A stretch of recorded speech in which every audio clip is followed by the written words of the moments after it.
Hi guys! How is everyone? I hope everything is okay. For today, I gonna make Escabecheng Isda. I already started frying the fish. And here is the ingredients. I have her vinegar. Here is the vinegar. And cornstarch. A little bit cornstarch. Para lang lumapot. And brown sugar. A little bit only. Para mag-agaw yung suka at tamis. Ang sour at sweet. Oh. Babalik na rin ko ng aking isda. Okay na siyang balik na rin, guys. Oh my God. Love it. A little salt.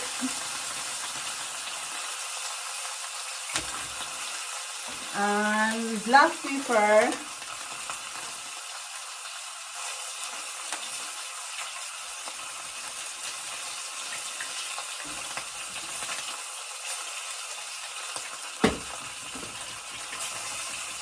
Garlic powder.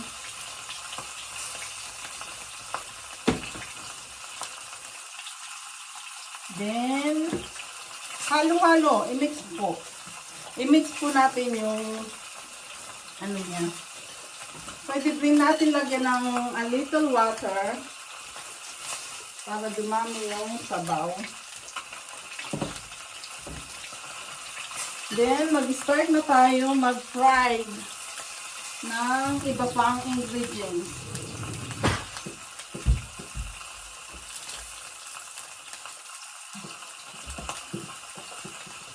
First, the one pan is lalagyan ko ng konting butter.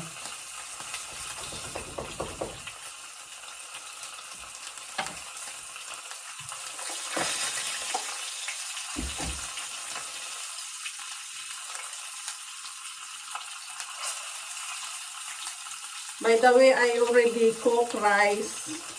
Kaya, rice is life also. Kasi yan ang nagpapasarap sa isda. O kahit anong luto ng isda.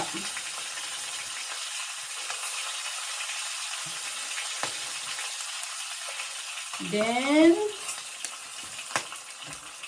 ilagay na natin yung mga fresh garlic.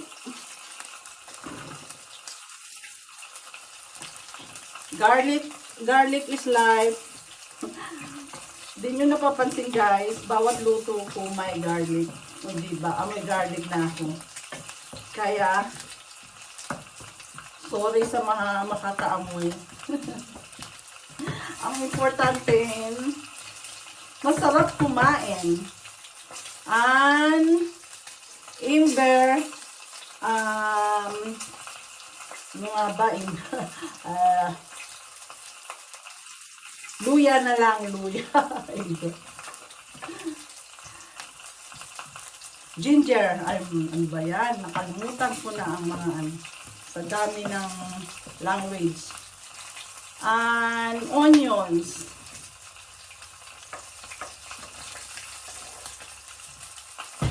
Gisa lang po natin yung mga fresh.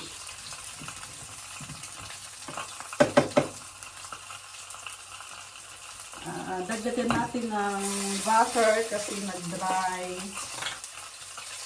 Sobrang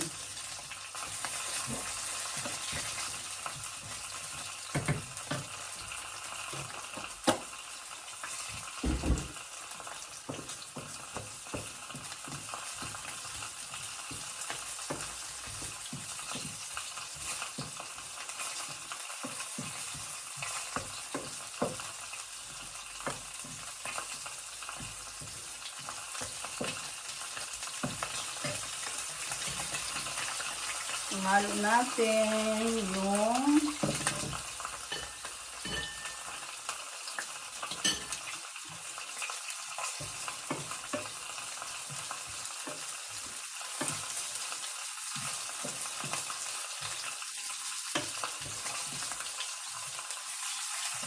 yung ginawa natin sauce. I-mix natin. Mix. Halo-halo. Ihalo-halo. Sorry guys, di ako magaling kumanta. Pangbahay ang boses ko.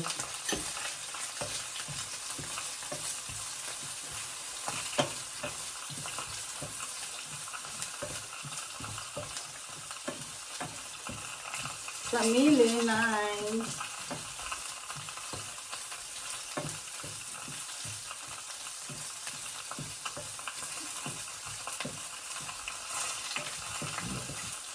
Then, saka na natin ilagay ang sauce.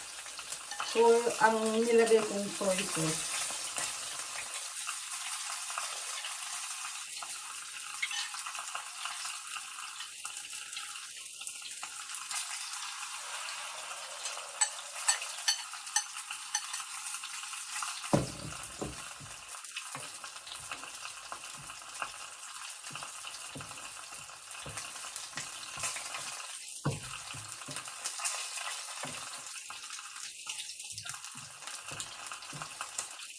Para magkaroon ng kulay,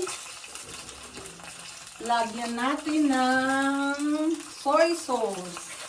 A little, only, for making colorful. Maganda kaya ang makulay ang ating life, di ba? Kasi pag maputla, boring guys.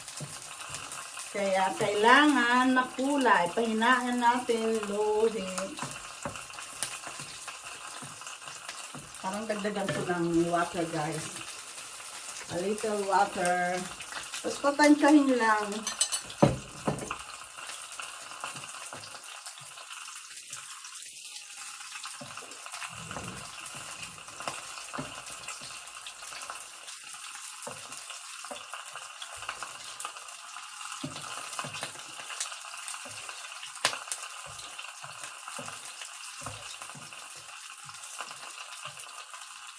Then, saka nyo ilagay ang carrots. Carrots and paprika. Medyo matigas ang carrots kaya first sa paprika. Pero okay lang din naman ang carrots na kainin kasi kahit nga fresh siya, kinakain, masarap guys. Saka yung cook lang natin din yan. Kunting lang.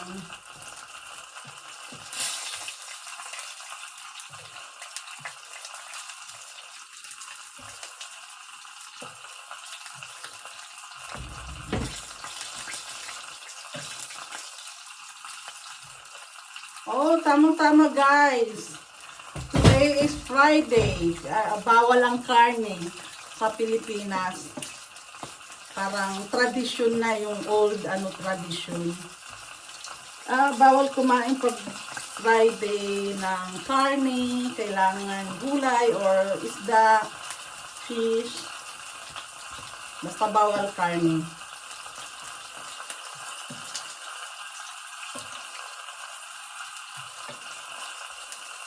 Then, hintayin lang natin. Tumulo ulit.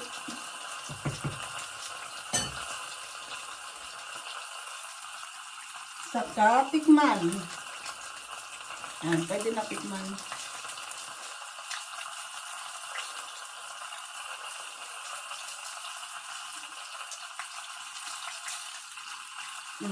Kailangan dagdagan ng sugar.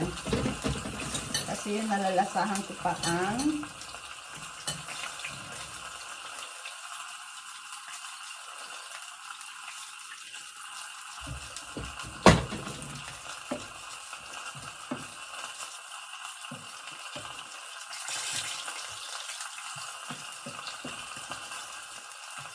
Nalalasahan ko yung vinegar. Lagyan pa ulit natin ng black pepper. Nasa inyo guys kung ilang tansya na lang. Ganon din naman ako. Hindi ako nagsusuka. Basta tansya-tansya. It's up to you how many.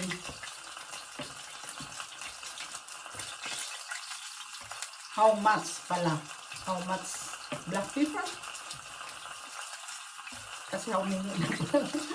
At saka ganun din ang garlic. Garlic is okay. Kahit marami siya.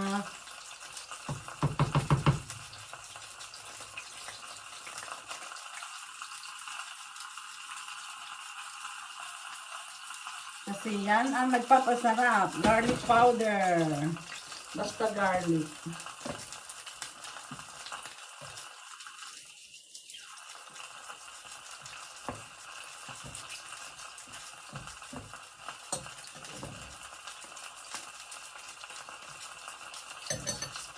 Ito yung isa yung ginamit ko sa pagtikim guys. Dalawa siya. Yeah.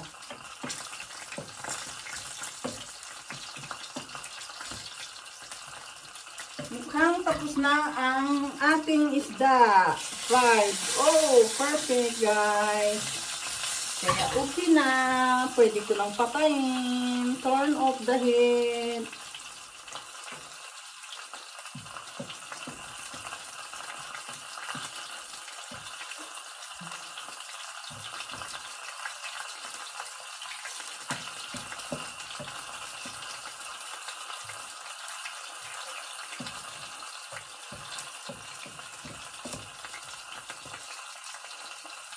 Tikman ulit natin.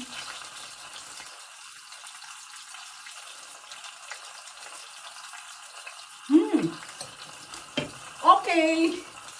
Masarap.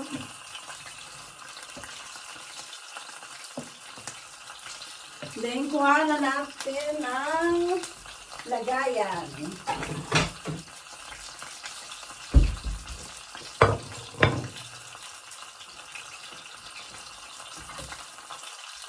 Ilagay na natin ang ating isda. Look guys. Tamang-tama yung pagkaprito. Crunchy siya. Perfect. Perfect sa akin.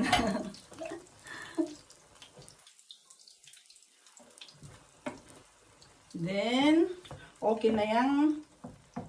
Okay na rin yung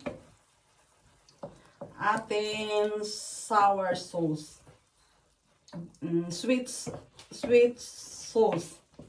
Matamis na sauce. Sabaw.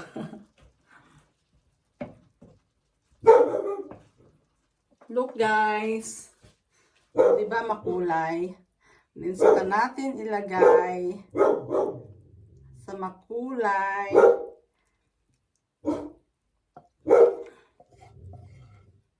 Oh my God. Ang daming gulay. Mahilig ako sa gulay guys. Kaya okay lang. Nabalutan. It's okay. May lunch na kami ni asawa. Itong aming Friday lunch.